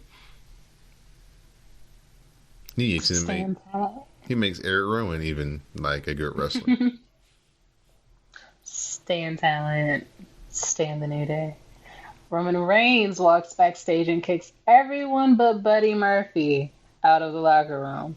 Chuck, who even knew he knew Buddy Murphy? Did you even know Buddy Murphy? Nah, I'm gonna be honest, I don't. And Jay didn't either. She texted me like, "Who's that dude Roman just ran up on?" I was like, "That's Buddy. I know. That's Buddy Murphy, Yeah. Alexa Bliss's old man." Oh, really? Yeah. Taste. So I know him because he's like vaguely gingerish, and I know he's got an accent. But like, know him to see him? No. No. But when somebody's like, "That's Buddy Murphy," I'm like, "Oh yeah, that is Buddy Murphy." But at first I was like, "Why is he pulling? What's that boy's name?" Heath Slater? Kurt Hawkins. Oh, Kurt Hawkins. It is Kurt Hawkins. I was like, why is he pulling Kurt Hawkins to the side? Like, what does that have to do with this? So yeah, I don't really know who Buddy Murphy is. But anyway, Roman wants to know if he's the attempted murderer. Reigns says he thinks it's him, but he says he knows nothing, don't want no trouble. No smoke. Murphy then says to Roman, however, and this is not how you know he doesn't love himself, that even if he did know something, he would never tell Reigns anyway. So Roman is like, say word, smacks the shit out of him, proceeds to kick his ass, throw him up against the wall, and Buddy's like, whoa, I changed my mind. I think I know things. Roman did it. So Roman is like, Daniel Bryan and Roman? He was like, no. I didn't see Daniel Bryan. I saw Rowan. He was really specific. He was like, I didn't see Daniel Bryan. I saw Rowan. And he was like, okay. So then the camera switches to the ring where Daniel Bryan and Rowan are in the ring looking at the monitor, looking kind of concerned, mildly confused. This is how your SmackDown ends, so we shall see how this all shakes up.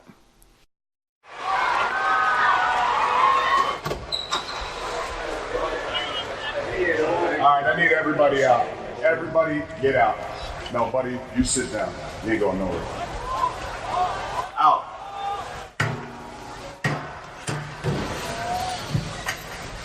I saw you were there. Now I want to know if you did it. Did what? Did what? Did you drive the forklift? Were you around it? Were you in that car that tried to hit me last night? I don't know what you're talking about. Now you don't know what I'm talking about. All right, let's just put it out there. I saw the footage. I saw you in that hallway, so that makes me assume that you did it, or you know exactly who did it. So tell me who did it. Listen, man, I'm not lying to you, I promise. I don't know who did it. All right. I'm going to ask you one more time. If you don't give me the answer I want, it's not going well for you. Listen, man, I don't want any trouble. Do not want any trouble at all. I don't know who did it. But if I did, I still wouldn't tell you a damn thing.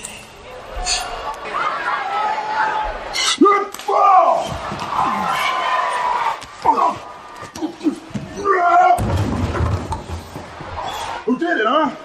I know you.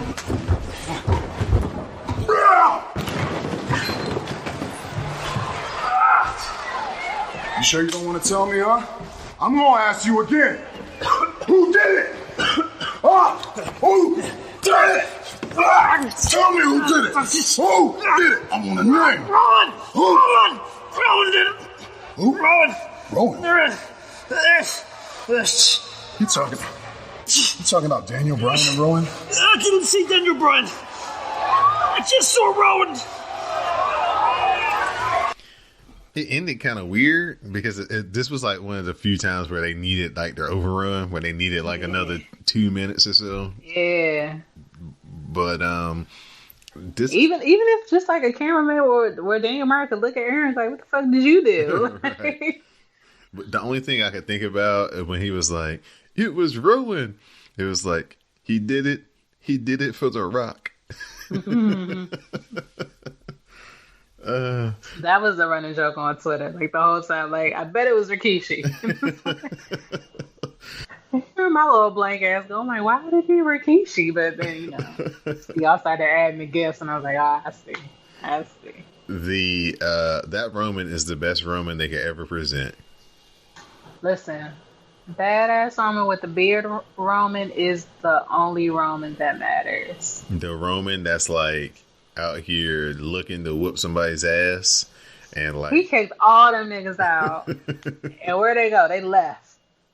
They're like, okay. They scattered for sure. He's like, everybody except for you, and Buddy Murphy was like, oh no. Everybody was like, fuck you do. Anyway, out. Man, when he threw him on that table, though, and that table didn't break, I know that was a real table. That was a whole lot. That was a table. Even Buddy Murphy's face was like, oh. You could see from the way it was built. Like, oh, that's a table. They don't even look the same. Yeah, that one had the little the silver like ring around the edge of it. Mm-hmm. Yeah, that was a good beatdown. It just kind of leaves a little bit more like looks like they might have had like 3 more minutes playing, but the show ran a little bit long and they couldn't get it on TV. But I like it though, because it's really like I'm not beating your ass because I want to beat your ass. I'm beating your ass because I need to know things. Right. Tell me the things. Oh, you saw me the things? Okay, I can relax. Apparently, this was another episode of SmackDown that got like rewritten a bunch. I don't know if it was as obvious as the one last week though. Right. The one last week just looked disjointed and confused as hell. Right. So at least this time, whatever adjustments were made were fairly logical. I like SmackDown. I enjoyed it like I do every week. Of course you do. Who doesn't enjoy SmackDown? It was fun. What kind of thing is that to say? I enjoyed SmackDown. Everybody does. The Kofi Kingston rebuttal. Oh, even better than just the cherry on top of this program for me. They've done a masterful job with the build to this match. Now the boys just gotta represent the ring for me, and I can be satisfied. Only if Kofi Kingston wins, though. I usually don't be like, I'm gonna turn off the network if somebody loses, but I might if Kofi loses. I might have I might have to walk around the block for a second. That's how I felt at WrestleMania. But then I was just like, I didn't. Let me not lie, because I didn't think anything good was gonna happen at WrestleMania. I tell you, when you have no expectations, when your feelings get hurt, it doesn't hurt as bad. Right. But you still be hurt though. Like, if Randy Orton picks up that damn belt, I'm going to be in my bag. I want to be in a glass cage of emotions if he wins. I know, man. It's going to be so sour for me. Because I'm like, they need to get Kofi a strong win. He needs to beat somebody significant. Randy Orton is the person he needs to beat because of the history. As soon as he won the title, I was like, they need to do this program. And everybody was, then Mo_Reese was like, no, it's too big. They got to save it for a big show. So they're saving it for SummerSlam. So best of both worlds, I guess. If it ends correctly. If it ends correctly, you're right. We'll shift over to NXT. Real quick episode of NXT. We have the NXT Tag Team title contract signing. William Regal is in charge of the contract signing. He brings out the champions, the Street Profits.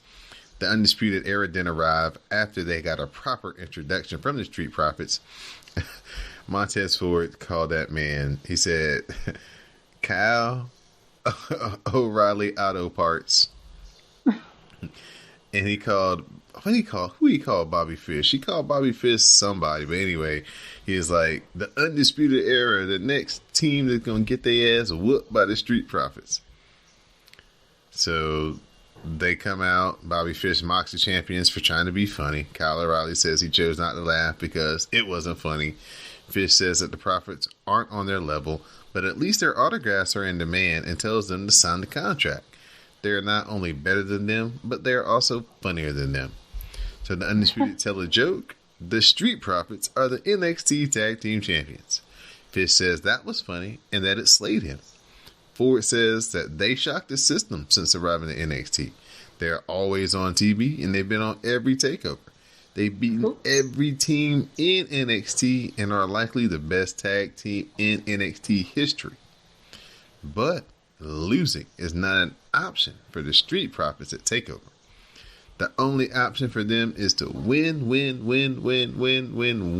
TakeOver, and they will beat that ass, and that is undisputed. So the Street Profits signed the contract, Fish and O'Reilly signed the contract. They have a stare down, but nobody touches, and we're set for our match on Saturday night. They give us the hype package for the triple threat for the North American title between the Velveteen Dream, Roderick Strong, and Pete Dunne. Then we also get a really good video package for the Shayna Baszler versus Mia Yim match, which Didi Jonay, when you watch this on Saturday, you will enjoy because they highlight the beating up of Shayna Baszler's friends. Shane Thorne versus Joaquin Wilde. Wilde hits the powerbomb for a 2 count. Thorne then counters the DZT, because of course DZJ's version of the DDT. He lays in strikes as they trade. Thorne then gets cut off and he dumps Wilder to the floor. Wilde follows with a suicide dive and then the tope. He's fired up and then Thorne makes it back in and then he rolls back out of the ring again. Thorne pulls Wilde to the floor and runs him into the post and slams him into the steps. He throws Wilde into the apron, rolls Wilde back in. He hits him with a bicycle kick, and Shane Thorne gets the win. Then they hype up Io Shirai versus Candice LeRae. That's going to take place at TakeOver. Now it's time for Matt Riddle versus Killian Dane. As Matt Riddle's coming out for his entrance, Killian Dane attacks Riddle, does the flying crossbody, then he starts to pummel him on the floor. Dane then hits the cannonball against the steps, and then he leaves, so we have no match. They hype Jordan Miles versus Cameron Grimes in the breakout tournament finals. That's going to be at TakeOver. Then we get footage of last week's Fandango reunion. They comment on the reunion as Tyler Breeze asks where he's been. Fandango says he was in too deep. He says they need to police themselves and their fashion sense is actually bad and they need a makeover, a re-imaging. And next week, they're going to face the Forgotten Sons. And then we get, to end the show, really long, like 10-minute video package on Adam Cole and Johnny Gargano and them leading up to their match at TakeOver. The Adam Cole at all his at all the live events, apparently before his matches, would have like a insert interview and be like, "Hey Raleigh, you're part of the Adam Cole Celebration Championship Tour. How does it feel to have Adam Cole in your city?" Just doing Adam Cole things. So we're going to run through that TakeOver card this Saturday night, 7 p.m. Check it out. Use the hashtag CastTakeover to share your commentary with color. We're going to have Candice LeRae versus Io Shirai. The NXT Breakout Tournament Finals, Jordan Miles versus Cameron Grimes. The NXT Tag Team Championship match, the Street Profits versus the Undisputed Era. North American Championship match, Triple Threat, Velveteen Dream versus Pete Dunne versus Roderick Strong. NXT Women's Championship match, Shayna Baszler versus Mia Yim. And the NXT Championship match, 2 out of 3 falls. But the first fall is going to be, one fall is going to be a street fight. One fall is going to be a straight up wrestling match. And if it goes to a third and deciding fall, Steven Regal will determine what that match is.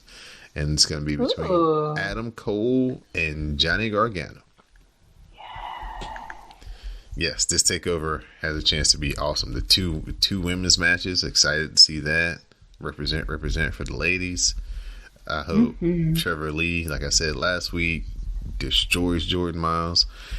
It would be awesome if the Street Profits defended these titles. You know what I'm saying? They kind of keep their rub going on Raw. But I don't think so. Velveteen Dream as well. This looks like it's all been coming up for this prophecy of the Undisputed Era getting all the titles. And they're in 2 title matches, and Adam Cole has the World Championship NXT title to start. So this could be the day where we come back next week and Undisputed Era has all the belts. I wouldn't be mad at that. Oh, they're going to talk a lot of shit if that happens. But I don't know. It's going to be difficult. Hopefully they don't move too many people up after this SummerSlam because, like, man, NXT, they don't really have a lot of people set to take those spots right now. Like if Velveteen Dream was to leave or Street Profits were to leave, they don't really have anybody set up right now to take those spots. So I don't know. It's always bittersweet when my favorites get to this point in their NXT runs. I need Velveteen to stay right where he is until the heart attack takes Vince out. I'm so serious about this. Like, I don't want him on the main stage yet. I know. You might not have a choice though. Update. Your man, your favorite, Tommaso Ciampa. He's looking stronger and stronger every day. He's looking really good on the Twitter and the workout videos he's posting, and you know, he's got his sights set on coming back, and he's gonna get reunited with Goldie. I believe in it. Yeah, I'm looking forward to that. We've been missing him. Been missing him in the mix. So again, this weekend, SummerSlam weekend, on Saturday night, the hashtag will be Cast Takeover.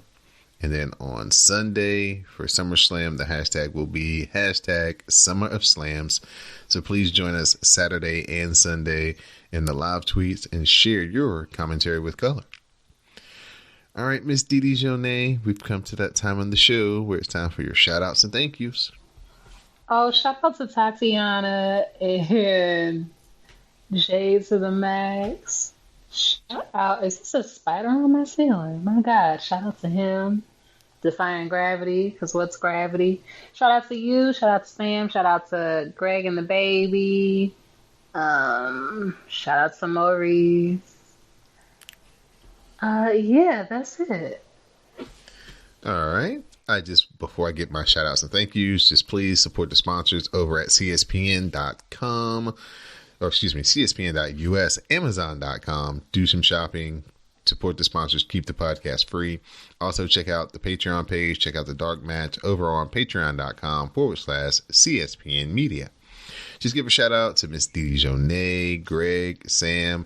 Hopefully Greg gets well soon. He got sick from the baby. Of course. Of course. Shout out to all the ladies of the Glow, everybody who joins us each and every week in the live tweets. Also to all my New Japan Pro Wrestling fans, we're coming to the very end of the G1. This is the final 4 days here coming up. The last day of the blocks is on Sunday, and then the finals are on Monday. So we're coming down to the wire. That should be very exciting. Remember to use the hashtag Cast of Strong Style if you are watching and live tweeting New Japan over this weekend. And on that note, for my SmackDown Matters correspondent, I did not claim that other place. I'm your host, Don Delarente, and this has been episode 249 of the WrassleCast. Please stay tuned for the parting promo. You call me a pariah, Miz. I'd rather be a pariah any day of the week doing what had to be done than be one of you two ass kissers sitting out here in the ring together. Any day of the week. I've been stealing shows and carrying this company on my back, even as I wasn't supposed to, for the last decade. And you know what? I'm the best thing to happen to pro wrestling since you lost your smile and you lost your balls. So you want to talk about legends? You want to talk about legends with me? There's only one in this ring right now, and you are looking at him, brother. So you think for 1 second, Miz, at SummerSlam you can beat me? Well, good luck. Because when I win at SummerSlam, I will finally get the adulation and the appreciation that I deserve by being a living, breathing legend.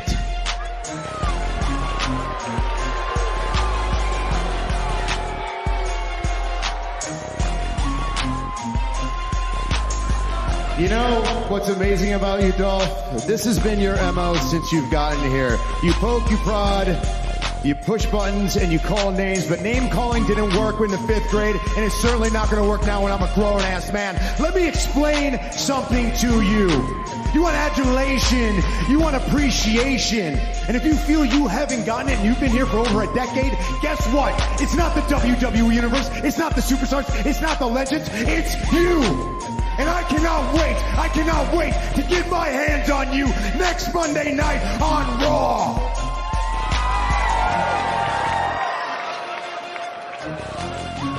You look a bit confused, Dolph.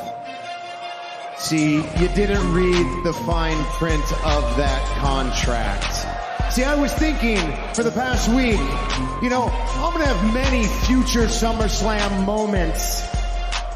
But the guy that you're going to face may not have many left. So the contract that you just signed for SummerSlam isn't me versus you. No, it is you versus someone else.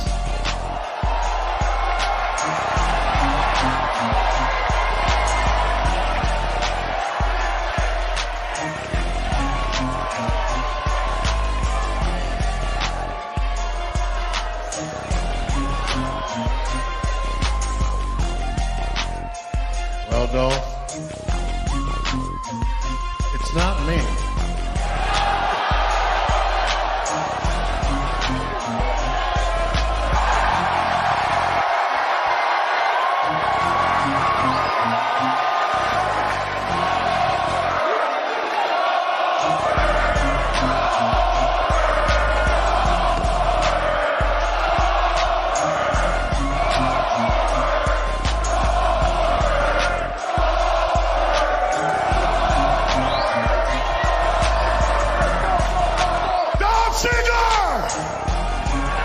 Guess what, son? You're next.